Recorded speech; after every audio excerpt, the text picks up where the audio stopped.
Alright, slow hands, no pressure. People think confidence is about force, but it's not. It's actually about how calm you are. There, perfect balance, exactly how it's supposed to be.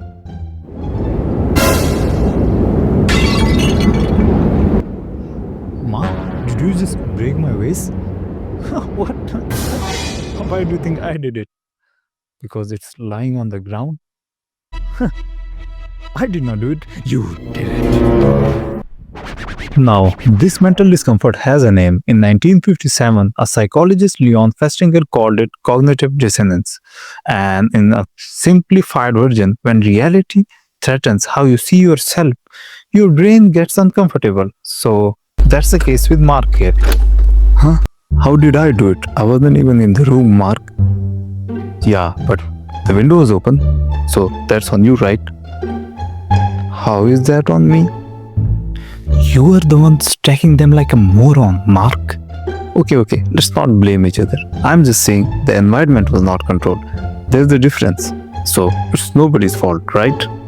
Mark believes something about himself, that he is careful and he knows what he is doing. But in reality, he just made a costly mistake. So both ideas cannot exist peacefully. So one of them has to be changed.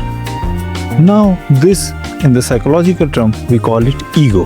Not ego like arrogance. Ego like the part of you that protects your identity. Admitting fault here would not just mean saying, I messed up. It would mean accepting something much harder. Maybe I'm not who I thought I was. So, let me understand this properly. You stacked them. They fell, and somehow, after all that thinking, the conclusion is that this is my fault for opening a window. It's not about fault. Keep making it about fault. It's about circumstances. You sound ridiculous, Mark. Do you have any idea how much time I put into this? I skipped events.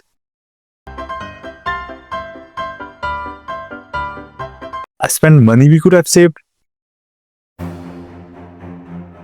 practiced until my hands hurt. You don't do that just to turn around and say, yeah, I guess I was bad at it. People who say that don't try hard enough. You know what? Fine.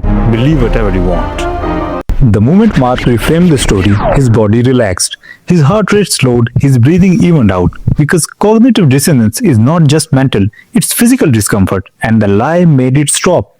Your brain does not care about the truth. It cares about stability. There's another layer here.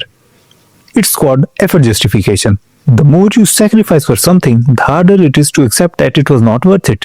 It could be anything like a politician you are defending, even though if they are wrong, or maybe something like you were promised a land 3,000 years ago. This is why people double down, not because they are dumb, but because the alternative feels unbearable. And that's how cognitive dissonance survives. Once the lie brings relief, the brain learns something very dangerous, that this works.